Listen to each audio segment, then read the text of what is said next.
Subscribe now and press the bell icon. Never miss an update.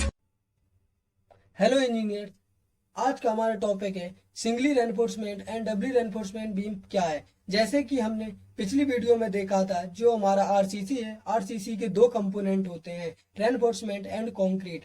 लेकिन आज हम discuss करेंगे सिंगली रेनफोर्समेंट बीम और डबली रेनफोर्समेंट बीम क्या है। जब भी हम कोई सिंगली रेनफोर्समेंट डिजाइन करते हैं, डिजाइन का मतलब होता है कि उसको हम किस तरीके से डिजाइन कर रहे हैं, कि उसमें कितना लोड आ रहा है उसके बारे में पता किया जाता है, और उसमें हम कितने एमएम का एग्रीगेट यूज करेंगे एंड कितने एमएम का हम बार यूज करेंगे। ये भी हम एक डिजाइन बिल्डिंग को या स्ट्रक्चर को डिजाइन करते हैं तो हमें पता चल जाता है।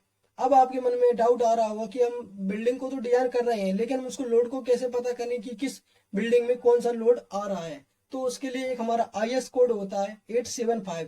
इसमें आपको हर तरीके के लोड के बारे में गिवन होगा। चलो हम चलते हैं अपने टॉपिक की ओर, सिंगली रेनफोर्समेंट बीम।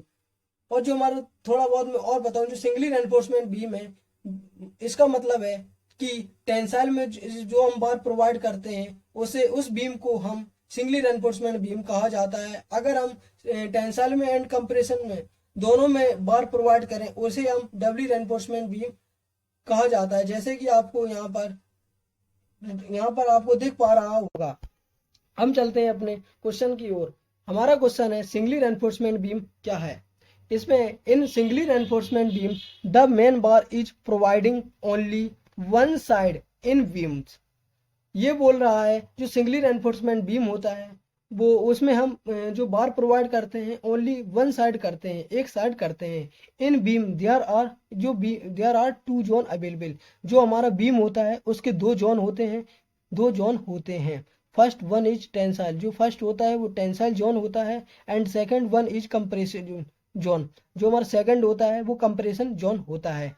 अब हम देखते हैं the criteria of these zone depend upon the neutral axis, and neutral axis means where no face is act and it is denoted by mu।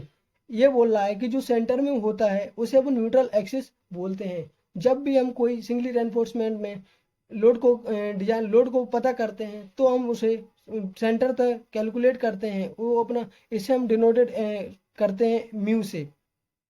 The concrete is a good in compression but weak in tensile. जो concrete होता है हमारा compression में तो strong होता है लेकिन tensile में वीक होता है। Whereas the steel is good in tensile and weak in compression. जो हमारा रेनफोर्समेंट होता है उसकी स्टील जो हमारा रेनफोर्समेंट या हम बोल सकते हैं स्टील होता है, वो टेंसाइल में तो अपना स्ट्रॉन्ग होता है लेकिन कंप्रेशन में जॉन होता है। So concrete is not good in tensile. और जो हमारा कंक्रीट होता है टेंसाइल में गुड नहीं होने के कारण अपन उसमें रेनफोर्समेंट प्रोवाइड करते हैं, इस कारण से वो टेंसाइल में भी स्ट्रॉन्ग हो जाता है। अगर जो बार हम वन साइड प्रोवाइड करें वो भी उसे हम सिंगली रेनफोर्समेंट बीम कहा जाता है। जैसे कि हम यहाँ पर इसके मोस्ट इंपोर्टेंट फॉर्मूला भी देख लेते हैं, जो सिंगली रेनफोर्समेंट बीम के फॉर्मूला भी देख लेते हैं। जब भी हम कोई भी फैक्टर ऑफ सेफ्टी की बात करें कंक्रीट में तो उसकी वैल्यू होती है 1.5। अगर हम फैक्टर ऑफ सेफ्टी स्टील की बात करें उसकी वैल्यू होती है 1.15। ये अपना आईएस कोड 456 पेज नंबर 17 से लिया हुआ है। अगर आपके पास आईएस कोड नहीं है तो नीचे आपको डिस्क्रिप्शन में लिंक दे दी जाएगी, वहां से आप आईएस कोड को डाउनलोड कर सकते हैं और देख सकते हैं कि उसमें कोई भी स्ट्रक्चर को किस तरीके से डिजाइन करने के लिए लोड के बारे में बताया हुआ है। वहीं उसी के अंदर आता है अपना आईएस कोड के 456 के अंदर आता है limiting depth of neutral axis. जो लिमिट होती है अपनी न्यूट्रल एक्सिस की, एफ वाई क्या है, अपनी कैरेक्टरिस्टिक स्ट्रेंथ ऑफ रेनफोर्समेंट। उसे अपन एफई 250 बोलते हैं। एफई 250 हो गया अपना newton per mm square. Then mu max equal to 0.53 d। mu क्या है? mu का मतलब होता है मूवमेंट ऑफ रेसिस्टेंस।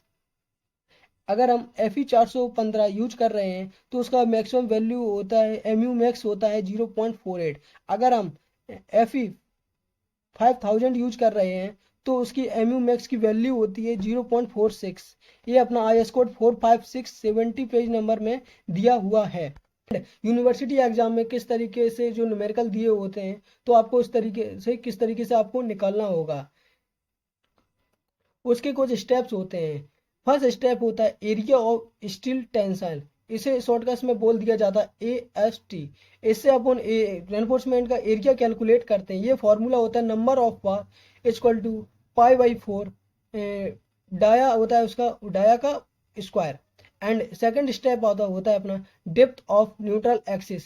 ये डेप्थ ऑफ न्यूट्रल एक्सिस अपना IS कोड 4562000 से लिया हुआ है, पेज नंबर 96 का ये फॉर्मूला है, उससे ये लिया हुआ है।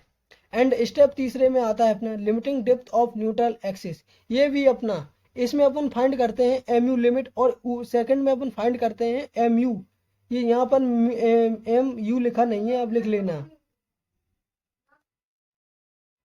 मैंने यहाँ पर लिख दिया हुआ है। अब स्टेप तीसरे में तो आपने बात ही कर ली थी कि अपन MU लिमिट निकालते हैं, limiting depth of neutral axis. जैसे कि हमने आपको ईस्टर्न कर्व में बताया था, मैं आपको फिर से उसको दिखा देता हूँ। जो अपना ईस्टर्न कर्व है उसमें जो MU मैक्स है, जो यहाँ से अपना स्टार्टिंग से, ये भी मैं आपको ड्रॉ करके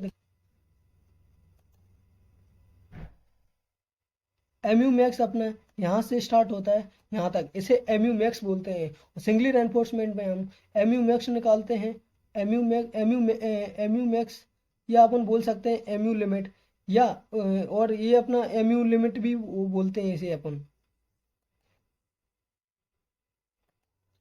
अब हमारा स्टेप आता है 4, इसमें अपन निकालते हैं मूवमेंट ऑफ रेसिस्टेंस MU, जो अपन MU निकालते हैं। ठीक है, इसका जो फॉर्मूला है IS कोड से लिया हुआ है। IS कोड जैसे कि मैंने आपको बताया है, अगर आप कोई भी RCC का न्यूमेरिकल सॉल्व कर रहे हो तो आपको IS कोड की हर बार ज़रूरत पड़ेगी। तो इसका ये फॉर्मूला है IS कोड 456 में दिया हुआ है, पेज नंबर 96 का भी ये फॉर्मूला वहाँ पर मेंशन है। अब यहाँ पे आपको थोड़े बहुत बेसिक कंसेप्ट भी देख लेते हैं जो कोई भी न्यूमेरिकल होते हैं उसके। जैसे कि यहाँ पर जो बीम का क्रॉस सेक्शन दिया हुआ है, जो बीम का क्रॉस सेक्शन है, ये अपना होता है इफेक्टिव डेप्थ। जैसे कि मैं आपको ड्रॉ करके दिखाता हूँ थोड़ा इसको, कि ये कहाँ कहाँ होता है। ये अपना होता है इफेक्टिव, ये अपना होता है इफेक्टिव डेप्थ। ये होता है अपना ओवरऑल डेप्थ, यहाँ से लेके यहाँ तक ये अपना होता है ओवरऑल डेप्थ। ये ठीक है, ये यहाँ से लेके यहाँ तक ये होता है अपना क्लियर स्पान। और ये सेंटर टू सेंटर ये होता है अपना इफेक्टिव डेप्थ। ओके, अब अपन इसके बेसिक कंपोनेंट के बारे में जान लेते हैं। जो XU होता है उसे अपन बोलते हैं डेप्थ ऑफ न्यूट्रल एक्सिस, यही अपन फाइंड करते हैं। एंड जो अपना D होता है उसे बोलते हैं इफेक्टिव डेप्थ। जो FY होता है कैरेक्टरिस्टिक स्ट्रेंथ ऑफ रेनफोर्समेंट, और ये होता है अपना यहाँ से लेके यहाँ तक, इसे बोलते हैं अपन क्लियर कवर। एंड जो अपना AST होता है, जो अपना FCK होता है कैरेक्टरिस्टिक कंप्रेसिव स्ट्रेंथ होती है, जो अपन को ग्रेड दिया होगा उसका। D ओवरऑल डेप्थ होती है यहाँ से लेके यहाँ तक, जो स्मॉल d है, जो नहीं सॉरी, जो अपने D है उसे ओवरऑल डेप्थ बोलते हैं। जो MU लिमिट है उसे बोलते हैं limiting movement of resistance of A section, जो सेक्शन दिया होता है विदाउट कंप्रेशन रेनफोर्समेंट, कि उसमें कंप्रेसिव रेनफोर्समेंट कैलकुलेट नहीं किया जाता है। MU होता है मूवमेंट ऑफ रेसिस्टेंस होता है। जैसे कि जो हमारा पहला न्यूमेरिकल दिया हुआ है, कि find the movement of resistance of RCC beams 200 mm width and 450 mm depth. The beam is reinforcement with 3-12 mm dia bar in tensile zone. The effective cover to reinforcement is 35 mm and grade of concrete is M20 and grade of steel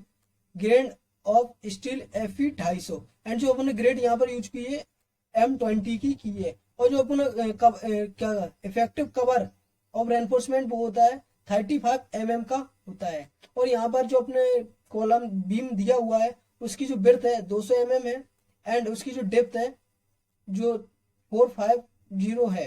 and इसमें अपन जो नीचे की ओर अपन tension में जो बार provide कर रहे हैं वो 3 है। एंड इसका डाया अपना 12 mm का बार अपन यूज कर रहे हैं। मतलब अपन को क्वेश्चन में हर एक चीज दे दी जाती है, बस हमको उनको कैलकुलेट करना होता है। फर्स्ट स्टेप में अपन कैलकुलेट करते हैं, जैसे यहाँ पर हमने रफ स्केच डायग्राम बना के रखा है जिससे अपन को पता चल जाए कौन सी अपनी विड्थ है, कौन सी अपनी विड्थ है, कौन सी अपनी डेप्थ है, कि कौन सी यहाँ पे अपनी जो डेप्थ है एंड कितनी बार अपन यहाँ पर यूज कर रहे हैं। ठीक है, अब हम देखते हैं इसको किस तरीके से अपन को सॉल्व करना होगा।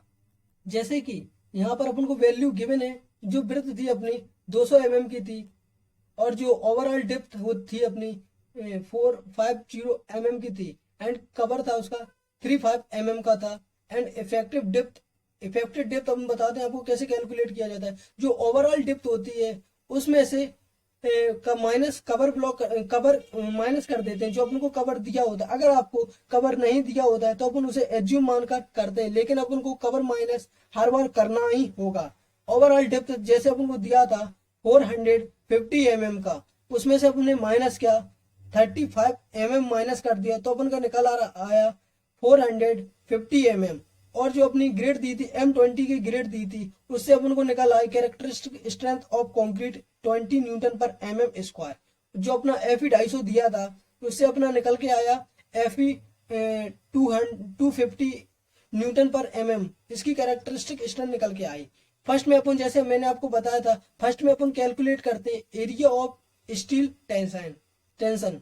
इससे अपन कैलकुलेट करते हैं नंबर ऑफ बार की अपन कितने नंबर बार प्रोवाइड कर रहे हैं। एंड उसका जो बार को कैलकुलेट करने का फॉर्मूला होता है π/4 डाया का स्क्वायर।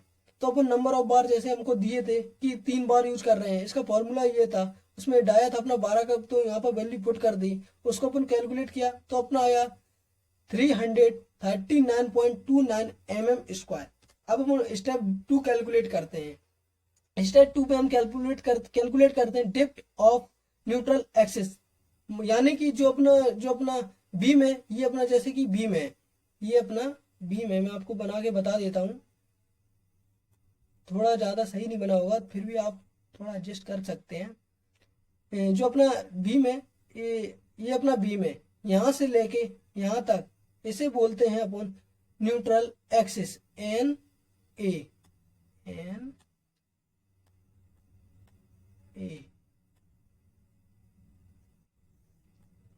ठीक है, इसे अपन बोलते हैं एन ए। इसका एक फॉर्मूला होता है, अपना कि IS कोड 456 में इसका फॉर्मूला मेंशन है, तो आप IS कोड से देख सकते हैं पेज नंबर 96 में। जो IS कोड होता है कोई भी यूनिवर्सिटी एग्जाम हो उसमें अलाउ रहता है, तो आप उसमें प्रिंट आउट निकलवा के ले जा सकते हैं। अगर नहीं ले जा रहे हैं तो आप उसको याद कर लो इस फॉर्मूले को कि X U divide by D equal to 0.87 FY into AST upon 0.36 FCK into B into D. ये फॉर्मूला है, इसमें अगर आप वैल्यू पुट करोगे, जैसे कि यहाँ पर हमने आपको वैल्यू पुट कर दी है X U equal to 0.87 FY yield of मतलब FY कैरेक्टरिस्टिक स्ट्रेंथ अपनी कितनी थी, अपनी रेनफोर्समेंट की 250 थी, ये यहाँ पर मेंशन ये रहा है। तो यहाँ पर ये वैल्यू हमने यहाँ पर ये पुट कर दिया। अब हमारी एरिया ऑफ स्टील अपनी थी, एरिया ऑफ स्टील ये अपना कैलकुलेट किया था, ये रहा एरिया ऑफ स्टील अपना जो था अपना ये रहा। यहाँ पे अपन ने कैलकुलेट कर दिया इसको, ये यहाँ पर कर दिया। और फिर हमने FC के कैरेक्टरिस्टिक स्ट्रेंथ जो अपनी यहाँ पर थी, ये रही अपनी कैरेक्टरिस्टिक स्ट्रेंथ, तो हमने जो यहाँ पर रख दी इसकी कैरेक्टरिस्टिक कितनी थी, ये रही। एंड जो अपनी विड्थ थी, जैसे कि यहाँ से यहाँ तक की जो इसकी विड्थ थी, यहाँ से अपने यहाँ तक की जो इसकी विड्थ थी 200 mm थी, तो इसकी ये रख दी हमने यहाँ पर इसकी 200 mm। अब इसके आगे अपन देखते हैं स्टेप 2 में हमने पूरी वैल्यू रख दी, तो हमारा आंसर निकल के आया 51.25 mm। ये अपना आया डेप्थ ऑफ न्यूट्रल एक्सिस। अब स्टेप 3 में अपन निकालते हैं limiting depth of neutral axis, यानी कि एक्स यू लिमिटेड, या अपन बोल सकते हैं एक्स यू मैक्स। ठीक है, इसका भी एक फॉर्मूला है अपना, वो भी आईएस कोड में दिया हुआ है। वो है अपना आईएस कोड 456 पेज नंबर 17 में आपको मेंशन होगा। ये फॉर्मूला जो अपना यहाँ पर जो आपका दिख रहा है 0.53, अगर आप FE 250 यूज कर रहे हैं तो अपन लिखेंगे 0.53। अगर आप FE 415 कर रहे हैं तो उसमें उसकी वैल्यू दी हुई है। अगर आप उसमें FE 500 यूज कर रहे हैं तो उसकी यहाँ पर वैल्यू दी है। जो अपना बार दिया होगा उसके अनुसार आपको यहाँ पर लिखना होगा। And X U max equal to जो डी था, डी को हमने यहाँ भेज दिया, और यहाँ पर क्या किया हमने, डी की वैल्यू रख दी, डेप्थ की वैल्यू रख दी जो थी अपनी, जो डेप्थ की वैल्यू थी अपनी 450, एंड इसको अपने मल्टीप्लाई कर दिया। फिर हमारा जो वैल्यू आई एक्स यू मैक्स की वैल्यू आई 219.95 mm। एंड यहाँ पर हमको पता चल गया कि जो अपनी एक्स यू है, एक्स यू की जो वैल्यू, जो यहाँ पर हमको ये पता चला कि जो हमारी एक्स यू की वैल्यू है और एक्स यू मैक्स की वैल्यू है, एक्स यू मैक्स की वैल्यू ज्यादा आ रही है, एक्स यू की वैल्यू कम आ रही है। तो यहाँ पर जो हमारा जो स्ट्रक्चर है अंडर एनफोर्समेंट स्ट्रक्चर है, इसको इस तरीके से डिजाइन करना होगा। एंड हम आगे की ओर चलते हैं स्टेप 4 की ओर। जैसे कि आपको स्टेप 4 में दिख रहा होगा मूवमेंट ऑफ रेजिस्टेंस निकालना है अपन को। ये भी अपना आईएस कोड 456 में पेज नंबर 96 का भी फॉर्मूला है, उसमें दिया हुआ है। तो इसका ये फॉर्मूला है अपना M mu equal to 0.87 F Y A S T into D कोष्टक 1 minus A S T into F Y divide by V into D F C के। यहाँ पर अपन क्या करते हैं, वैल्यू रख देते हैं, कैरेक्टरिस्टिक जो अपनी एफ वाई है, वाई की वैल्यू रख देते हैं, जैसे 250 हो गया। एरिया ऑफ स्टील है उसकी वैल्यू रख दी 339.29, डिप्थ रख दी, डिप्थ थी अपनी 450 की, और यहाँ पर अपन ने क्या किया, पूरी वैल्यू यहाँ पर अपन ने पुट कर दी जो आपको गिवन है यहाँ पे पूरी वैल्यू। तो अपन यहाँ पर पूरी वैल्यू रखने के बाद इसको हमने कैलकुलेट किया तो हमारा कुछ ऐसा आता है कि 29.03 इंटू 10 की पावर 6 न्यूटन पर mm। इसको हमने क्या किया, इसे हमने कन्वर्ट कर दिया किलो न्यूटन पर mm में। तो हमारे ये आंसर आ रहा है। ये मेथड यूनिवर्सिटी में हर बार पूछी जाती है, तो आपको इस मेथड को बहुत अच्छे से करना होगा। एंड वीडियो अगर अच्छी लगी हो तो आप अपने दोस्तों को शेयर करें, सब्सक्राइब करें।